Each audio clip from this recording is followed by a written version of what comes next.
அஸ்ஸலாமு அலைக்கும் மாஃபிக் பாய். வலைக்கும் அஸ்ஸலாம் வரஹ்மத்துல்லாஹி வரகாத்துஹு. என்ன சரி நலமா இருக்கீங்களா? அல்ஹம்துலில்லாஹ் நல்லா இருக்கும். நீங்கள் எப்படி இருக்கீங்க? அல்ஹம்துலில்லாஹ் நலமா இருக்கேன். தமிழ்நாடு தமிழ் சமூகம் எவ்வாறு இருக்கு?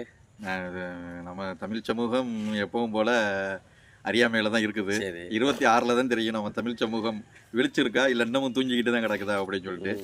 தமிழ் சமூகமும் விழிக்கணும், இஸ்லாமிய சமூகமும் விழிக்கணும் அப்படிங்கிறது தான் நம்மளுடைய செயல்பாடுகள். ஆமாம். இப்போ இன்னைக்கு இப்போ இந்த போன வாரம் நம்ம வீடியோ காணொளி போட முடியலை. ஆமாம். அதுக்கு இடையில என்ன ஆகி போச்சு அப்படின்னா, இந்த இஸ்லாமிய சகோதரிகள் 2-3 இடங்களில் சில குழப்பங்கள் ஏற்பட்டு நடந்துருச்சு. ஒன்று கடையநல்லூரில் வாஹிதா அப்படின்னு ஒரு சகோதரி சமூக வலைதளத்தில் ஒரு காணொளி போட்டு நான் அது பார்த்தேன். ஒரு பேசு பொருளாக ஆகிப்போச்சு. அப்புறம் கேரளாவில் ஒரு இஸ்லாமிய பெண் ஒரு காணொளி போட்டு அது தவறாக இருந்ததுனால அந்த ஆள் சூசைட் பண்ணிக்கிட்டான் ஒரு உயிரிழப்புக்கு காரணமாக ஆயிடுச்சு அப்படின்னு சொல்லிட்டு அது ஒரு பிரச்சனை. மூணாவது அம்மாபட்டணத்தில் ஒரு பெண்மணி ஃபர்தா அணிஞ்சிக்கிட்டு இந்த கந்தூரி சாப்பாடு வாங்குறதுக்காக வேண்டி ஒரு டோக்கனை கொண்டு அதையும் பார்த்து தவறான முறையில் வாங்கினதுனால அது ஒரு பெரிய இஷ்யூ ஆகி போய்கிட்டு இருக்குது. இப்போ இதில் நடந்த அணுகுமுறைகள் எப்படி அப்படிங்கிறத நம்ம பார்வையில் கொஞ்சம் சமுதாயத்துக்கு சுருக்கமான முறையில் நம்ம கொஞ்சம் தெளிவுபடுத்திடுவோம். இப்போ இந்த முதல்ல நடந்தது இந்த வாஹிதா பானு கடையநல்லூர். சொல்லுங்களேன், அந்த கடையநல்லூர் செய்தியை பற்றி, அந்த பெண்மணிக்கு சொல்ல வேண்டிய அறிவுரை, அந்த பெண்மணி சார்ந்து இருக்கக்கூடிய சமூகத்துக்கு நாம் சொல்ல வேண்டிய அறிவுரை சொல்லலாம். இஸ்லாம் எப்போவுமே பெண்ணியத்தை போட்டிருக்கு. ஆமாம். ஆணுக்கு நிகர் பெண் அப்படிங்கிற அதை இஸ்லாம் போதிக்குது. ஏன்டா சொத்தில் சம உரிமை கொடுக்குது. ஆமாம். பெண்களுக்கு தங்கள் உரிமைக்கு ஏற்றவாறு, அறிவுக்கு ஏற்றவாறு, மார்க்கத்திற்கு உட்பட்டு என்ன வேண்டாலும் செய்யக்கூடிய அனுமதியை இஸ்லாம் கொடுத்துருக்குறது. நம்ம சமுதாயம், இஸ்லாமிய சமுதாயமும் சரி, ரசூலுல்லாஹ்வுடைய வாழ்க்கை முறைகளும் சரி, உலக பொதுமுறையான குர்ஆனும் சரி, ஒரு சமுதாயத்தை வழிகாட்டக்கூடிய வகையில் தான் இருக்குமே தவிர வழி கெடுக்கக்கூடிய வகையில் இருக்கக்கூடாது. அதில் நமக்கு எந்த மாற்று கருத்தும் இல்லை. இந்த சகோதரியை பொறுத்த மட்டுக்கும் அவங்க சிறுபிள்ளை, கல்லூரி காலகட்டங்களில் இருப்பாங்க போல தெரியுது. அது அந்த வயசு பிராயத்தில் உள்ள அந்த ஆசைகள் இருக்கும்ல, நம்மளும் கொஞ்சம் ஃபேமஸ் ஆகணும் வைக்கணும் அப்படிங்கிற கான்செப்டில் ஒரு பொழுதுபோக்குக்காக அதை செஞ்சுருக்கிறாங்க. அது ஒன்றும் தவறு இல்லை. அதை கொஞ்சம் அவங்களுடைய பாதையை என்ன செஞ்சுருக்கணும், சமுதாயம் மாற்றி காமிச்சு கொடுத்துருக்கணும் அவங்களுக்கு. இல்லை, அந்த பெண் செஞ்சது தவறு தான், அதை ஏற்றுக்கிறது தான் வேணும். தவறு தான். திருத்துனா நம்ம சமுதாயத்தினுடைய வழிமுறை கொண்டு இது பண்ணக்கூடாது. அதாவது ஏன்னா இது எல்லாமே இது எப்படி ஆகி போச்சு அப்படின்னா, இந்த வாஹிதா பானு தான் உலகத்திலேயே இஸ்லாமிய சமூகத்திலேயே முதல் தடவை குற்றம் செஞ்ச மாதிரி இல்லை. அம்புட்டு பேரும் ரொம்ப காரஞ்சாரமா அந்த பெண்மணியுடைய வீடியோக்கள் எல்லாம் பார்க்கையில் நல்ல சிந்தனை உள்ள பெண்மணியாக தான் தெரியுறாங்க. நல்லா படித்திருப்பாங்க போல. அவங்க எடுத்துக்கிட்ட அந்த சேனல் அந்த இதுதான் தவற தவிர மற்றபடி அவங்களை குற்றம் சுமத்துறதுக்கு ஒன்றும் இல்லை. அவங்க ரெண்டாவது நம்ம சமுதாயம் அப்படி இருக்குல்ல. இப்போ இஸ்லாமிய பள்ளிக்கூடங்கள், இஸ்லாமிய கல்லூரிகளில் விழாக்கள் நடத்தினா பெண்களை இஸ்லாமிய பாட்டு போட்டு ஆட வைக்கிறாங்க. சிறு பிள்ளைகளை கூட இஸ்லாமிய பாட்டு போட்டு டான்ஸ் ஆடுமாங்கிறாங்க. டிவியை ஹாலில் போட்டு விட்டுட்டு என் மகன் அப்படி டான்ஸ் ஆடுது இப்படி டான்ஸ் ஆடுறதுலாம் பெருமை அடையக்கூடிய பெற்றோர்களை பார்க்கணும். இது எதில் கொண்டு போய் நிப்பாட்டணும், இதில் தான் கொண்டு போய் நிப்பாட்டணும். அப்போ நம்ம வளர்ப்பின் போது அதை கோட்டை விட்டுட்டு வளர்ந்து நிற்க போகும்போது போய் அதை இரும்பு கரம் கொண்டு அடக்கிறது அது மீண்டும் அவங்க என்ன செய்யும், கிளர்ச்சியோட செய்யும். இரும்பு கரம் கொண்டு அடக்கிற அளவுக்கு ஒன்றும் பெரிய குற்றம் இல்லை. இது ஒரு பெரிய விஷயமே இல்லை. ஒரு பொழுதுபோக்கு நிகழ்வுக்காக அந்த பெண்மணி பண்றாங்க. அந்த பெண்மணிக்கு நம்ம அந்த காணொலி எல்லாருக்குமே ஒரு ஆசாபாசம் இருக்கத்தான் செய்யும். இப்ப சில வாலிபர்கள் இளைஞர்கள் சிகரெட் புகைக்கிற பழக்கம் இருக்கும். அந்த வயசுல 15 வயசுல பார்த்தோன்னே அப்படி இருக்கும். என்ன அவன் காணொலியா அதை எடுத்து போடுறது இல்லை. ஆனா கண்டிப்பா எல்லா இளைஞர்களும் ஒரு குற்றத்தை செஞ்சுட்டு தான் அது தவறுன்னு உணர்ந்து திருந்துவான். ஆனா இந்த பெண்ணும் அதே மாதிரி ஒரு சமூக வலைதளங்கள்ல நாமளும் ஒரு ரீல்ஸுங்கிற மாதிரி போடணும் அப்படிங்கிற ஒரு ஆசை கொண்டு இருக்குது. அது ஆசைப்பட்டது ஒன்றும் தப்பு இல்லை. வேற ஏதாவது மார்க்க சம்பந்தப்பட்ட நிறைய காணொலிகள் போடலாம். இல்லை, அதைத்தான் இப்போ அந்த பெண்மணிக்கு நம்ம என்ன சொல்றோம்ன்ற அந்த காணொலி வாயிலாக அன்பு சகோதரிக்கு நீங்க தேர்ந்தெடுத்தது சமூக வலைதளம் அப்படிங்கிறது ஒரு உலகம் முழுமைக்கும் தழுவி நிற்கக்கூடிய ஒரு மீடியா. அந்த மீடியாவில் நீங்கள் எவ்வாறு பிரசுரிக்கப்படுகிறீர்கள், நீங்கள் எவ்வாறு காட்டப்படுகிறீர்கள் என்பது மிக முக்கியமானது. நீங்க ஒரு உலகம் தழுவிய மார்க்கத்திற்கு சொந்தக்காரமான பெண்ணினீங்க. உங்களுடைய நடைமுறைகள், உங்களுடைய வழிகாட்டுதல் பிறருக்கு முன்மாதிரியாகவும் நீங்கள் சார்ந்திருக்கும் மார்க்கத்திற்கு கண்ணியம் சேர்ப்பதாகவும் இருக்க வேண்டும் என்று நம்மை போன்றவர்கள் விரும்புகிறோம். அதன் அடிப்படையில் பெண்கள், இஸ்லாமிய பெண்களுக்கான வழிகாட்டுதல், இஸ்லாமிய நம்ம நாம் தமிழர் கட்சியில எடுத்துக்கிறோங்க. பாத்திமா பர்கானா, அனீஸ் பாத்திமா, இவங்கெல்லாம் வந்து ஒரு வர இஸ்லாமிய பெண்கள் அரசியல் களத்தில் எப்படி பயணிக்கணுங்கிறதுக்கு ஒரு முன்மாதிரியாக இருக்காங்க இவங்கெல்லாம். அந்த அந்த நமக்கு மார்க்கம் நமக்கு இட்டு இருக்கக்கூடிய அந்த வரையறை கோட்டை தாண்டி நம்ம பயணிக்கக்கூடாது. நீங்கள் வந்து இஸ்லாமிய பெண்களுடைய பாதுகாப்பு, சமூக வலைதளங்களில் இஸ்லாமியர்கள் பெண்கள் வந்து எப்படி உலாவலாம், சமூக வலைதளங்களில் எப்படி பயன்படுத்தணும், எப்படி சமூக வலைதளத்தை எதற்கு நம்ம பயன்படுத்தணும், மார்க்கத்தை எப்படி எத்தி வைக்கலாம், ஒரு மோட்டிவேஷன் ஸ்பீச் கொடுக்கலாம், வரதட்சணை கொடுமைகள், இஸ்லாமியர்கள் வந்து சுய வேலைவாய்ப்பு செய்து பெண்கள் பொருளாதாரம் ஈட்டுறது எப்படி, இந்த மாதிரியான ஆக்கப்பூர்வமான விஷயங்களை பதிவு செஞ்சு கொள்வீர்கள். அது மூலியமாகவும் நீங்க மக்கள்கிட்ட போய் சேரலாம் ஆகலாம் அப்படின்னு என்று நாங்கள் நம்புகிறோம். அதன் அடிப்படையில் உங்களுடைய அந்த நீங்கள் எடுத்திருக்கக்கூடிய அந்த சேனலை, அந்த கலைத்துறை அப்படிங்கிற அந்த சேனலை விட்டு வழிகாட்டுதல் செய்தால் உங்களுக்கு சமூகம் பின்னாடியே தொடர்ந்து உங்களுக்கு உதவிகரமாக இருக்கும். உங்களுடைய வழிகளை நீங்கள் மாற்றுவீர்கள் என்று நாங்கள் நம்புகிறோம். அதே மாதிரி பல இஸ்லாமிய ஜமாத்தார்களும் சரி, உங்களை நிறையா வந்து தவறான கண்ணோட்டத்தில் உங்களை வந்து உன்னால் ஊர் பேர் கெட்டு போச்சு, உன்னால் சமுதாயத்துக்கு கேவலம், நீ ஃபர்தாவை போட்டுக்கிட்டு இஸ்லாத்தையே கேவலப்படுத்துறங்க மாதிரிலாம் உங்களை கடுமையாக விமர்சிருப்பாங்க. அப்படி விமர்சிக்க கூடாது, அது தவறு. அது ஏன்டா அதாவது தெரிஞ்சு யாரும் செய்யறதில்ல. ஏன் இஸ்லாத்தை வந்து இஸ்லாத்தில் இப்போதான் முதல் தடவை இந்த பெண் குற்றம் செய்தா? எல்லா சமூகத்தை ஏமாற்றுன அரசியல்வாதிகள் இருக்காங்க நாட்டுல. அந்த வீரத்தை கொண்டு போய் அங்க காட்டுறதுக்கு துணிவு இல்ல இந்த தவறை கண்டிக்கக்கூடியவங்களுக்கு. அது வந்து அந்த கண்டிப்புங்கிறது வந்து அவர்களை செய்வதை தடுப்பதாக இருக்க வேண்டுமே தவிர உந்துதலை கொடுப்பதாக இருக்கக்கூடாது.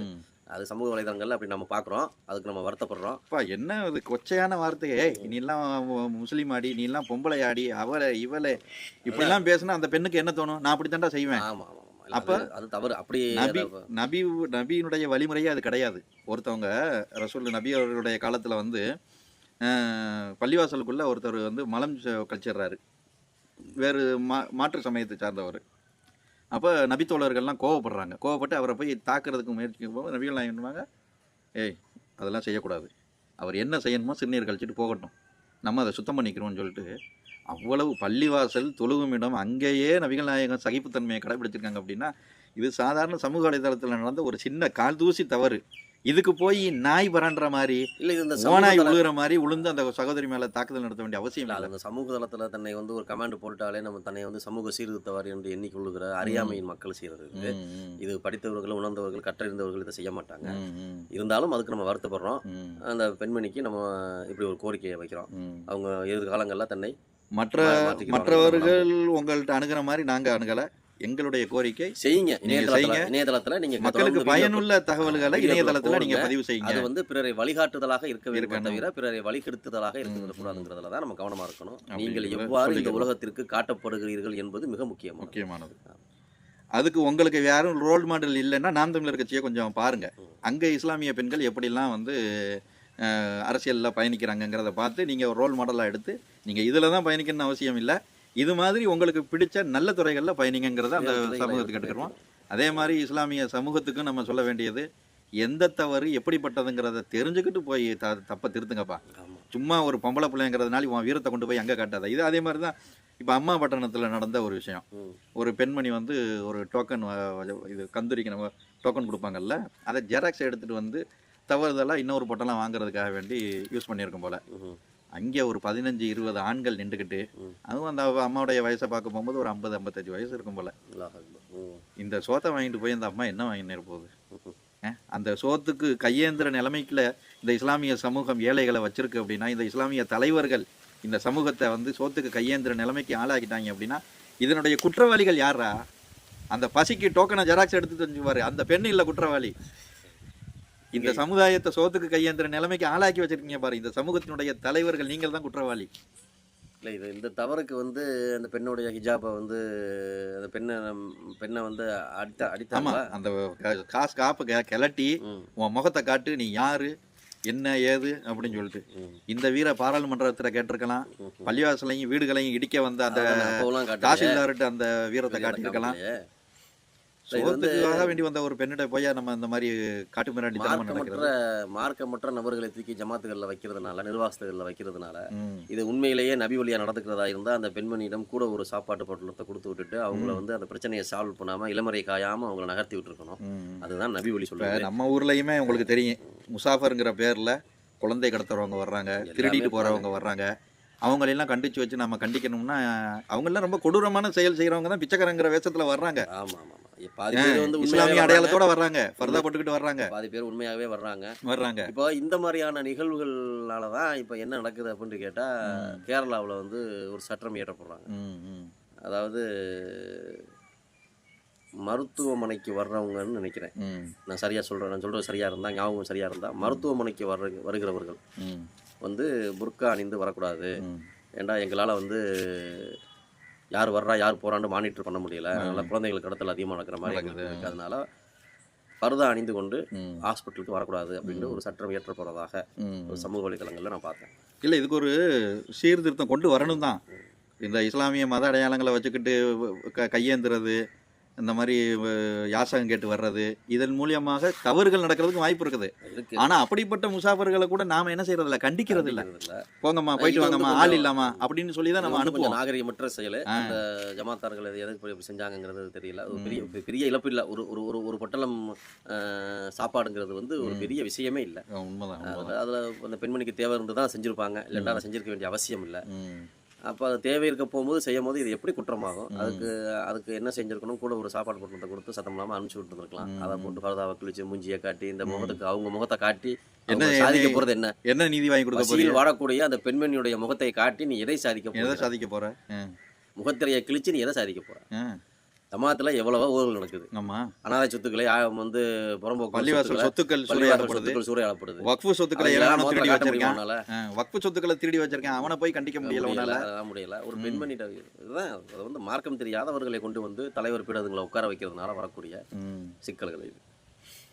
சிறுவழிதான் இறைவன் தான் பாதுகாக்கணும். அதே மாதிரி தான் இப்போ கேரளாவில் ஒரு பெண்ணு ஒரு காணொலி போட்டு அந்த ஆள் போய் தற்கொலை பண்ணிக்கிட்டது யதார்த்தமாக நடக்குது. இப்போ பஸ்ஸில் வந்து நம்ம பேருந்தில் நம்ம பயணிக்க போகும்போது கூட்டம் அதிகமாக இருந்தால் நம்மளும் தவிர்த்துக்கிட்டு எப்படியாவது ஒரு ஓரமாக நிற்கிறோம். அப்படி இருந்தாலும் மிதமிச்சிய கூட்டத்தில் வந்து நம்மளுடைய மேலே வந்து உடம்பே வந்து சில பெண்கள் மேலே படக்கூடிய சூழ்நிலையும் வருது. அவங்களும் நம்மளை வந்து படக்கூடிய சூழ்நிலைகள்லாம் வரத்தான் செய்யுது. வண்டிக்கு பஸ்ஸுக்குள்ளே நம்ம அதிகமான கூட்டத்தில் நிற்க போகும்போது முடிஞ்ச மட்டுக்கு நம்ம ஒதுங்கி நிற்கிறோம். அதை அந்த பெண் யதார்த்தமாக நடந்த அந்த ஒரு விஷயத்தை அந்த பையன் வேணுக்கிட்டே செய்கிறாருங்கிற மாதிரி வீடியோ எடுத்து அதை ஒரு பிரபலியமாக்கி அந்த பையன் காணொலியில் ஒன்றும் தொடர மாதிரியும் தெரியல, இடிக்கிற இல்லை இல்லை அது வீடியோவில் இருக்கு பாருங்க, கொஞ்சம் 2-3 வீடியோ இருக்குது, அந்த வீடியோவில் பாருங்க. சரி அது அந்த வீடியோவை அவங்க திட்டமிட்டு எடுக்கிறாங்க. அந்த பையனுக்கு வீடியோ எடுக்க போகிறது தெரியல, அந்த பெண் திட்டமிட்டு எடுக்கிறாங்க. எடுக்க போகும்போது அந்த வீடியோ சரியாக வரணுங்கிறதுக்காக இவங்களும் அந்த பையன் பக்கத்துலேயும் போகிறாங்க. இந்த பையனை போய் தொடுற மாதிரியான நகர்வுகளும் இவங்க நகர்த்துறாங்க. அந்த ஆள் விலகி போறான், இந்த யதார்த்தமா அவர் விலகிறாரு. அவர் வீடியோ எடுக்கிறாங்களுக்காக விலகல, வீடியோ எடுக்கிறதே அந்த பையனுக்கு தெரியப்படல. அவர் யதார்த்தமா அந்த பஸ் ஆட்டத்துல அவர் நகர்ந்து போறாரு. அது வீடியோவில் கேப்சர் சரியா ஆக மாட்டேங்கிறதுக்காக இவங்க அந்த பையன் பக்கத்துல நெருங்கி போய் அந்த பையனோட நிக்கிற மாதிரி ஒரு சூழ்நிலையை அவங்க கிரியேட் பண்றாங்க. நல்லா தெரியுது அந்த பதிவுல பார்க்கும் போது. அதாவது அவங்களும் ஒரு பிரபலியத்துக்காக செஞ்சாங்களா இல்லை எதுக்காக செஞ்சாங்கிறது தெரியல. பட் ஆனால் எரிகோ அது போய் முடிஞ்சது, விபரீதத்தில் போய் அந்த பையன் மகப்படுத்தப்பட்ட முடி நினைச்சிட்டு தன்னை உயிரை மாய்த்து கொண்டார். அது இந்த மாதிரியான நிகழ்வுகள்லாம் வந்து இப்போ நம்ம இஸ்லாமிய அந்த அதாவது சோசியல் மீடியாவில் இறை கொண்டு பிரபலியமாகணும் அப்படிங்கிறத பற்றின படிப்புணர்வு வந்து மக்கள் நிறைய விழிப்புணர்வு அடையணும். அதில் ஏதாவது பிரபலியமாகி நீங்கள் எதையாவது செஞ்சு பிரபலியமாயிடணும் அப்படின்னு முடியாது. பிரபலியமாகி பப்ளிசிட்டி ஆகி நீங்கள் என்ன சாதிக்க போறீங்க, அதில் உங்களுக்கு என்ன கிடைக்க போகுது? இல்லை அதை சொல்கிறாங்கல்ல, அந்த வருமானம் வருது, அதில் வந்து லைக்ஸ் கூட வந்தால் காசு வருது, அது வந்தால் காசு வருது, சேனல்ஸ் வந்து போகுது. 4 வீடியோ உங்கள் வீடியோ பார்ப்பாங்க, நான் 5வது வீடியோ உங்கள் வீடியோ பார்க்க மாட்டாங்க. ஏன்னா உங்களுடைய சுவாரஸ்யம் அதோட அவ்வளோதான் முடிஞ்சு போச்சு.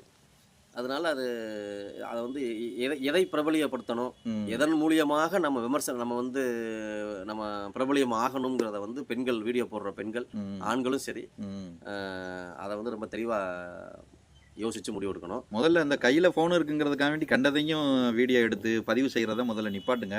இஸ்லாமிய சமூகத்துக்கும் நம்ம சொல்லிக்கிறோம், பிற சமூகத்து இளைஞர்களுக்கும் வெள்ளிக்கிழமை மதுரையில் மாட்டுத்தாவணி அருகே ஒரு பள்ளிவாசலில் வெள்ளிக்கிழமை தொழுகக்கூடிய சூழ்நிலை ஏற்பட்டது. சரி, நம்ம மாட்டுத்தாவணி, மதுரை மாட்டுத்தாவணி பக்கத்தில் ஒரு சின்ன பள்ளி இருக்கு.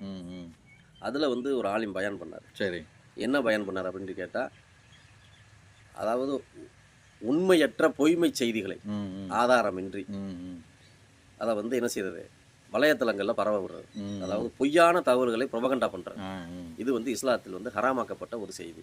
அதாவது நாம் பார்க்காத சீமானுக்கு அங்க சொத்து இருக்குது இங்க சொத்து இருக்குன்னு சொல்றதும் பொருந்தும் இல்ல, அந்த அந்த அதே மாதிரி இவர் பிஜேபியினுடைய பிடிமுன்னு சொல்றதும் பொருந்தும். அந்த அந்த ஆலிம் பண்ண பயான் வந்து என்னை வெகுவா பாதித்தது. இப்போ நம்ம சோசியல் மீடியாவை திறந்த உடனே அதுல ஒரு செய்தி, ரொம்ப ஒரு ஹாட்டான செய்தியை பார்த்த உடனே நம்ம கை என்ன செய்யுது, லைக்கு போக சொல்லுது அல்லது வந்து ஷேர் பண்ண சொல்லுது. அது எந்த அளவுக்கு உண்மைத்தன்மை உள்ளது என்பதை நம்ம என்ன ஆராய நம்ம தோண மாட்டேங்குது. அப்போ நம்ம அந்த அந்த ஆலிம் சாவுடைய பயான் வந்து எனக்கு ஒரு வழிகாட்டுதலா இருந்தது. எதற்கு லைக் பண்ணக்கூடாது, யா அய்யுஹல்லதீன ஆமனூ இன் ஜாஅகும் ஃபாஸிகும் பினபையின் ஃபதபையனூ. அப்ப வந்து அது வந்து நம்ம இதை வந்து நம்ம பரப்புறோம், நம்ம லைக் போடுறோம்னு நினைக்கிறோம்.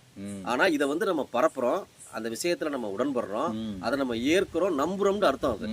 அப்போ நம்ம எந்த அளவுக்கு கவனமா அந்த லைக்கையும் அந்த ஷேரையும் யோசிச்சு போடணுங்கிறதுல எனக்கு அந்த ஆலிம் சாவுடைய பயான் வந்து கொஞ்சம் உதவிகரமாக இருந்தது. நான் இப்போ அதுக்கப்புறத்துல இருந்து செய்திகளை பார்ப்பேனே தவிர லைக் போடுறதோ ஷேர் போடுறதோ நீங்க எனக்கே அனுப்ப மாட்டீங்க, நான் பரப்புறதே கிடையாது. அதுல உண்மைத்தன்மை இருந்தா மட்டும்தான் செய்யணும்.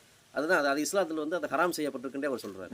அதாவது நம்ம வள்ளுவன் என்ன சொல்றாரு, எப்பொருள் யார்வாய் கேட்பினும் அப்பொருள் மெய்ப்பொருள் காண்பது அறிவு. ஒரு விஷயத்தை வாகிதா பானுவா, அம்மா பட்டணமா, கேரளாவா, எந்த பெண்மணிகள் தவறு செய்தாலும் அதுல இருக்கக்கூடிய உண்மைத்தன்மை என்ன பார்க்கணும், அதுல இருக்கக்கூடிய இயல்பு என்ன, இயற்கை என்ன, அவங்களுடைய உள்நோக்கம் என்ன அப்படிங்கிறத பார்த்துதான் அந்த தவறுகளை நாம சரி செய்யறதுக்கு களையறதுக்கு முயற்சி பண்ணணும். நபிகள் நாயகமே சொல்றாங்க, ஒருத்தருடைய குறையை யார் மறைப்பாரோ அவருடைய குறையை அல்லாஹ் மறைப்பான் அப்படின்னு. யார் ஒருத்தருடைய குறையை வந்து கேவலப்படுத்த நினைக்கிறாரோ அவருடைய குறையை அல்லாஹ் கேவலப்படுத்துவான். நீங்கள் இரும்பு கோட்டைகள் நடுவில் இருந்தாலும் உங்களை அல்லாஹ் அவமானப்படுத்துவான் அப்படின்னு நபிகள் நாயகம் கூறுறாங்க. அந்த அடிப்படையில் இஸ்லாமிய சமூகத்திட்ட ஒரு வேண்டுகோள் வச்சுக்கிடுவோம். இஸ்லாமிய சமூகத்தில் எவ்வளவோ பிரச்சனைகள் இருக்குது. நம்ம உரிமை இழந்திருக்கோம், சரியான கல்வி இல்லை, சரியான போக்குவரத்து கட்டமைப்புகள் இல்லை, வாழ்வியல் முறைகள் சரியில்லை, நம்மளுடைய ஊரினுடைய கட்டமைப்புகள் எல்லாம் குடிக்கிறதுக்கு தண்ணி இல்லை, குளங்கள் ஊரணிகள் தூர்வாரப்படாம எவ்வளவோ மக்களுக்கு அன்றாட தேவைகள் பிரச்சனைகள் இருக்க போகும்போது அதுகளெல்லாம் போய் கவனம் செலுத்தி இந்த மக்களுக்கு நன்மையை செய்யுங்க. இந்த மாதிரி சின்ன சின்ன ஏழை எளியவர்கள் வந்து தவறு செய்கிறத வந்து அப்படியே பெருசாக பொங்கிக்கிட்டு இதை போய் வெளிப்படுத்தாதீங்க. அது சமூகத்துக்கு கேவலம், அல்லாவுக்கும் அது பொருந்தாத ஒரு செயல்ங்கிறத கேட்டு நம்ம ஒரு கோரிக்கையை வச்சுக்கிடுவோம். போர்வால் வீரர்களுக்கு நன்றியும் வாழ்த்துக்களும். நாம் தமிழர் கொலைவாளினை எடடா மிகு கொடியோர் செயல் அறவே